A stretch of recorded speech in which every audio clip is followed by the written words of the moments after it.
Jai Shri Krishna, Om Namo Narayanaya. Today we are reading chapter 52 of the Ramayana. This is a particularly long chapter.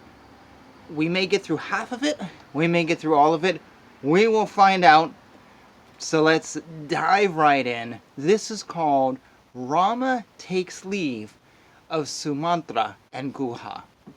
After the night had passed, in the morning, the famous and broad-chested Rama told Lakshmana, "The goddess night has gone out, and it is time for the sunrise, and a very black and dark cuckoo is singing beautifully. In the forest we are hearing the screaming sounds of peacock, and now we have to cross the beautiful Ganges, which is flowing towards the ocean."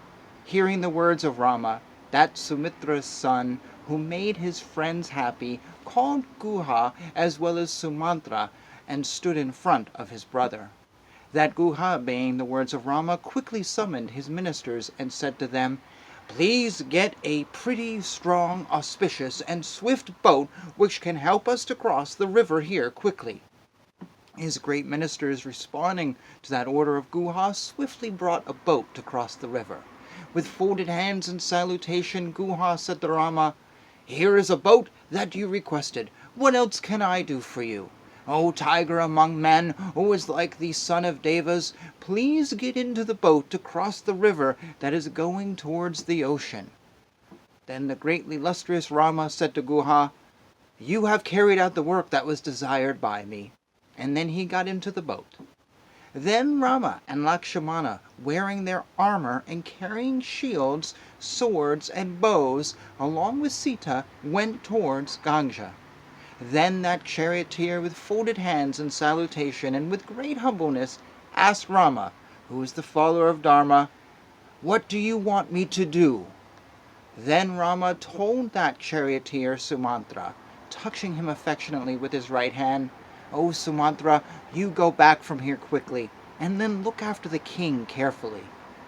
You have brought me in your chariot this far, and from now on I will go to the forest on foot."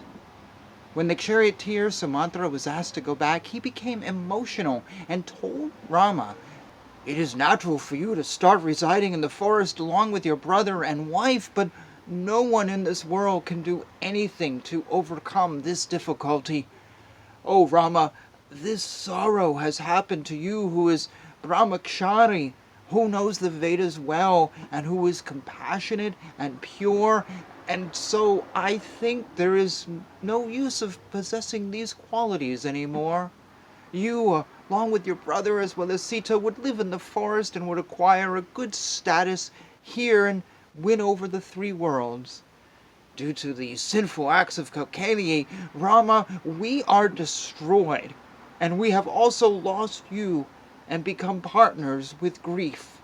Sumanthra, after telling like this and realizing in his mind, became extremely sad and cried loudly. After shedding tears like this, that charioteer drank a sip of water similar to a water oblation, and Rama again and again said to the charioteer, "There is no other friend like you to the clan of Ikshvaku. Please make King Dasartha not think about me and become sad. The king, besides being old, also has his mind filled with sorrow and is full of propensity to love, and I am telling this to you because of that. That great king orders several small things to make Kaikeyi, his wife, be very happy. Whatever is in the mind of the king, he would take all efforts to rule the country, and this is how a king rules his country. Oh, Sumanthra, please carry out all the tasks in such a way that the king does not become sad or distressed. Please carry out tasks like that. The king has not seen sorrow, and he is an aged gentleman who has control over his senses. Please tell him, on my behalf, all this with salutations. Having been banished from Ayodhya to live in the forest, I am not sad, and also Sita and Lakshmana are not sad about it. As soon as the 14 years is complete, the three of us will see you again and again." Oh, Sumanthra, again and again Tell this to the king, as well as to my mothers, and also to the other ladies, including Kekeli. Tell about my health, as well as that of Sita's and Lakshmana's, and our salutations to their feet. Request the king to get back to Bharata speedily, and on his arrival, as per the desire of the king, he can be made the king. Once he embraces Bharata and makes him the Yuvaraja, his sorrow that was caused by sending us away will not pain him too much. Tell Bharata also that he should treat all his mothers in the same way, without any difference, just like the way he treats the king. You should treat my mother, Kausalya, in the same manner that you would treat Kaikeyi and Sumitra. You would become the Yuvaraja. Tell Bharata also that he should treat all his mothers in the same way, without any difference, just like the way he treats the king. He should treat my mother Kausalya in the same way that he treats Kaikeyi and Sumitra. He would become the Yuvaraja as per the loving desire of our father, and would provide pleasure in both worlds to him. Thus Rama spoke to Sumitra, who became extremely sad after hearing all those loving words, and he said, "Out of friendship and courtesy, as well as any fear, I am telling you these words like a devotee. I hope you will excuse and pardon me, O Lord Rama. How can I go back to the city after leaving you here, for I will feel your absence like a father feels the absence of a son. The people who have seen this chariot with Rama would become broken-hearted when they see the chariot without Rama. The city would be pitiable when they see this empty chariot with only the charioteer, and would feel like seeing their own enemy entering the city after being defeated. When they know that you who stay in the front of the heart of the people is staying far away, thinking of you, the people will stop taking food. Having seen you, when they realize that you have gone away, their mind would be completely filled with sorrow and agony. The people seeing the empty chariot would wail 100 times more than what they did when they saw you go. What shall I tell the godlike lady? Shall I tell her that I have left her son at his uncle's house and console her? I cannot tell a lie like that to her, and how will I be able to say the very unpleasant truth? I used to carry your relatives in this chariot under your orders, and I am not sure these great horses would draw this chariot without you in it. Oh, sinless one, I am not in a position to go to Ayodhya without you, and so please order me to accompany you during your life in the forest. If you do not consent for my begging request, as soon as you forsake me, I shall enter the fire along with this chariot. By staying in the forest with you, I would chase all those animals that create obstacles during your penance and drive them out. You gave me great pleasure by allowing me to drive the chariot to bring you here, and I desire that you permit me further to happily live in the forest with you. Please permit me to stay in the forest in your neighborhood, and I desire to hear you to say the pleasing words, 'Stay with me.' O valorous one, if these horses are able to serve you while you are in the forest, they would do that and attain divine salvation. I would live in the forest and do service to you with a bent head, and I would altogether relinquish Ayodhya as well as the world of the gods. Like a person who does evil deeds cannot enter the capital of Indra, I would not be able to enter Ayodhya without you. I have dreams in my mind to take you back on this chariot to Ayodhya at the end of the period of your stay in the forest. If I accompany you to the forest, the 14 years would pass like a second. Otherwise, it'll appear to be 100 years. O Rama, who loves his servants, my master's son, I stand on your path as your devotee and as your servant, and so please do not forsake me." After being requested pitiably again and again, Rama, who was partial to his attendants, spoke to Sumanthra like this: "O Sumanthra, who likes his master, I know about your great devotion. Please hear as to why I am sending you back to Ayodhya. When my younger mother, Kakeyi, sees you after you return to Ayodhya, then only she will believe that I have truly gone to the forest. If she is happy and convinced that I have gone to the forest, she will not have any doubt about the dharma of the king, and would believe that he is not a liar. It is my first requirement that my younger mother is prosperous in the kingdom ruled by her son Bharata. For my sake, return back to the city along with the chariot and deliver messages to all as instructed by me." After telling these words to the charioteer, he consoled him again and again, and Rama said the following manly and reasonable words. "This forest populated by people is not fit for my living, as I have to live in a hermitage and do prescribed acts according to rules. I would now wear the dress of an ascetic, aimed at the welfare of my father, Sita, and Lakshmana, and I am going to make hair matted by use of the milk of the banyan tree." Guha speedily fetched the milk of the banyan tree and gave it to Rama, who matted his hair as well as that of Lakshmana. The tiger among men, who had long arms, twisted and matted their hair and put on the robes of the tree bark.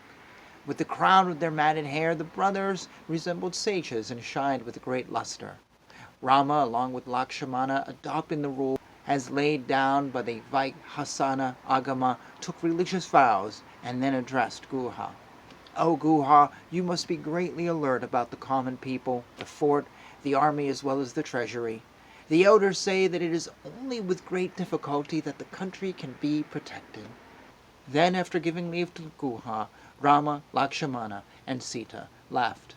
That son of the Ikshvaku clan, seeing the boat on the banks of the river Ganga with its swiftly flowing waters, said to Lakshmana, Rama, seeing the boat on the banks of the river Ganga with its swiftly flowing waters, said to Lakshmana, "Please get into the boat slowly, and then hold the beam and help Sita, who was a sensitive one, to ascend it."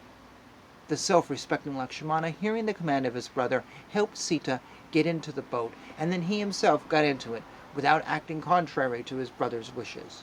Then Rama ascended the boat, and then the king of Nishadas ordered his clan's people to row the boat. The greatly illustrious Rama, after getting into the boat, chanted mantras suitable for Brahmins and Kshatriyas for the safety of his journey. Rama, according to the Shastras, with great pleasure, did an inner cleansing with the waters of the river Ganges and saluted the river, and Lakshmana also did the same.